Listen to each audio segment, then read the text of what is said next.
Tapping in. Are we live?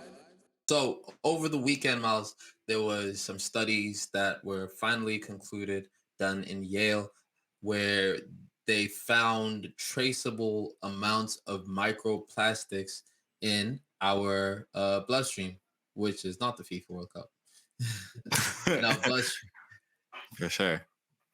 Not good. It ain't safe outside. It ain't safe inside our bodies. It ain't safe nowhere. I'm very upset. All right. I don't want plastic in my blood. I want to be a real boy. Well, you're about to be a plastic boy soon, is what the science is telling us. The plastic boy is also a nasty term, but what's happening is that they're finding a lot more of these very small pieces of plastic in our bloodstream.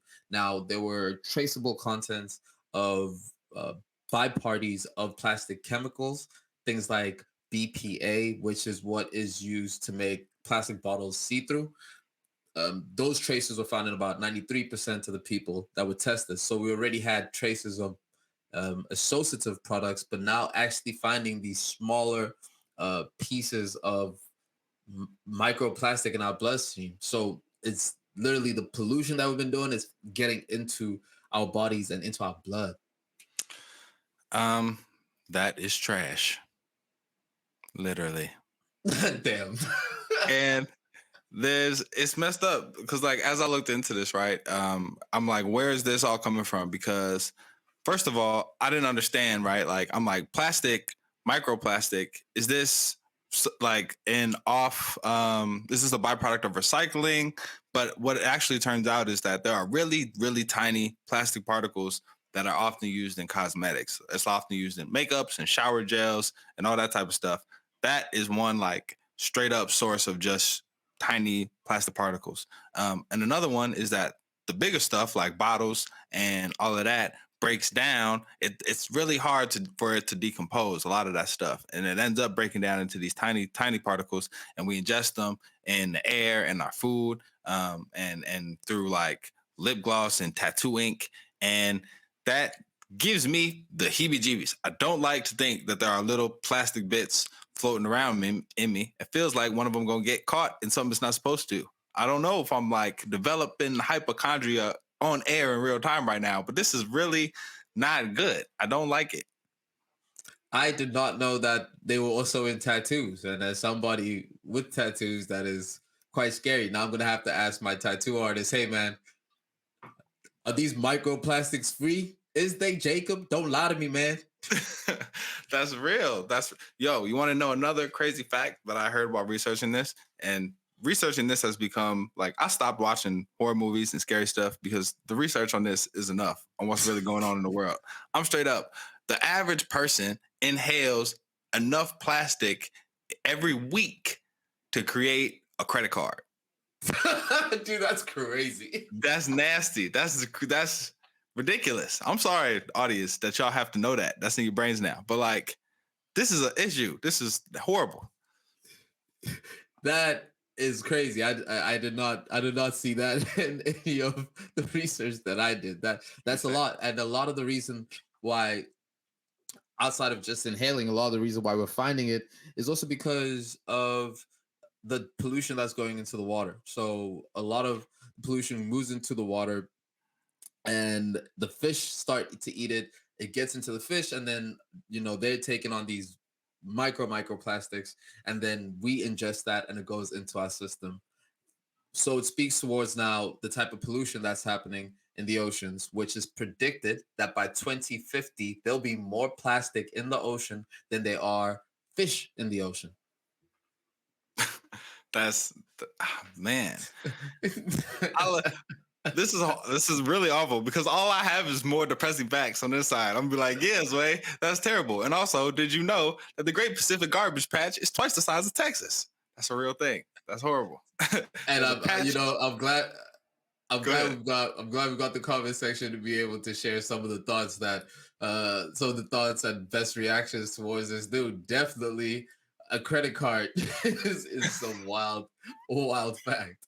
And that the great garbage patch that you speak of is that large. And so what we know about that is it's an area in the Pacific specifically where there's been just a serious amount of trash that ends up just kind of collecting into that area. So it gets pushed over time.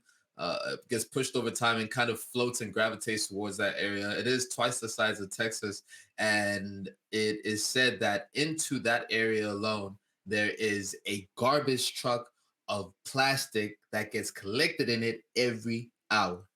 Yeah, that's ridiculous, bro. That's ridiculous. So we could go on into how this affects marine life and how this affects, us as people. But what do we do, man? What do we do? All right, I go to work. I see the different plastic bottle receptacles. I try and put the plastic bottle in the bottle. I try and recycle. You know what I mean? Like, is what like this seems like such a big, huge problem that I don't even know how to approach it. And what do you got for me? Solve the plastic in the ocean problems, right? Fix it. Well, for one, it's always important to look at where these things come from and how these problems have come about, and understanding that a lot of the plastic that we're speaking about is packaging. 40% of plastics that is found in the ocean is packaging related. But where it becomes complicated is when you understand that um, carbon and some of the not carbon cotton bags and some of the replacement and alternatives for plastic actually have more damage on the environment than plastic would have. um, it would take, say, 7,000 to 10,000 uses of a single cotton bag in order for it to offset the impact that it had on the environment. I got you. So some of the alternatives are rather it's not as easy as that, but we do know where the pollution is coming from, and that is also always a good place to start. Countries like China, India, Algeria, Turkey are countries that contribute a lot to the pollution in the oceans. Yeah, big facts.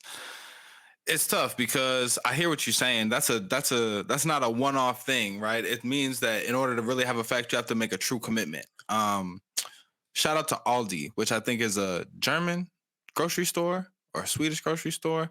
But essentially, what they do is they make you bring your own bag.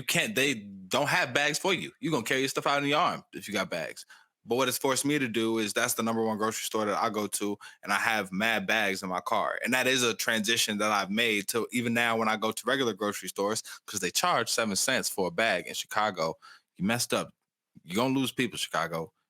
It's already happening. It's bogus. But I bring these bags with me, and that's become a habit. We got to make it. We got to flip it to a habit.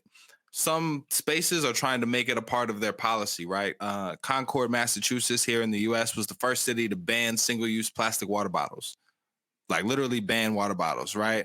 San Diego, where our homie Will live, shout out to Drink Booch Not Beer, was the first city to ban styrofoam in eating and drinking containers. So cities are trying to take steps to eliminate this type of waste, but as you said, the replacements have their own issues too, especially if they get thrown away and end up in landfills. So to me, as I was looking through this, I was like trying to take deep breaths and be like, all right, what can we do? Right. One, get informed, right? Know what's going on. Know what the things in your life are that are the biggest things that you keep throwing away. Do you keep throwing away plastic bags? Do you keep throwing away that certain food container from that spot? Like maybe you got to switch it up. If you don't recycle, try to start recycling. If you already recycle, look into composting, right? That's how you take all the food products and stuff, you compost it so that you have an even smaller environmental footprint, and you taking care of your own trash in your own house, making sure it don't go to a landfill. If you're already composting, you can get involved with sites like or organizations like the one that my brother has pulled up here, right? This is C-Save. What's going on here, bro? This is a suggestion from the comments section. Check out Clean Up Ocean Cleanup Project. So thanks for that look. Sharing it here. They accept donations. Ocean Cleanup Project. So there are a host of different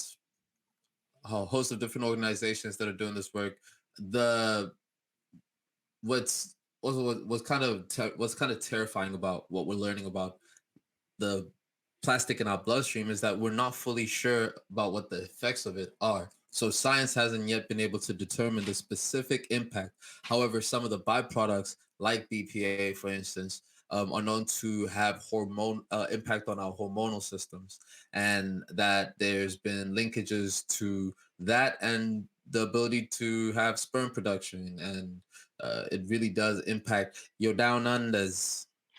You're a mad professional person, bro. I that the research led me to that To the area taint. as well.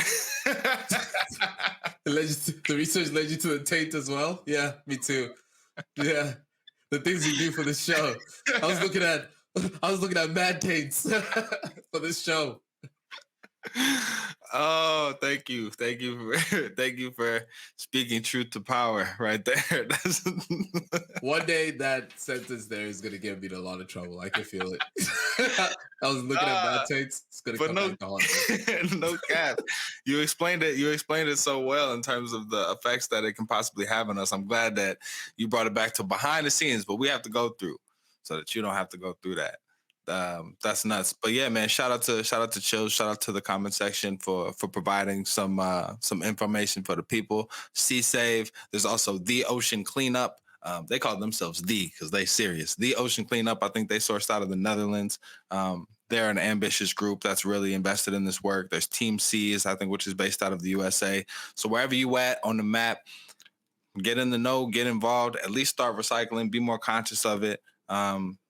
Because the more people see you do it, the more people are going to think about doing it themselves. So we all have a small part to play. We're going to try and play that part on the All the Way Live podcast.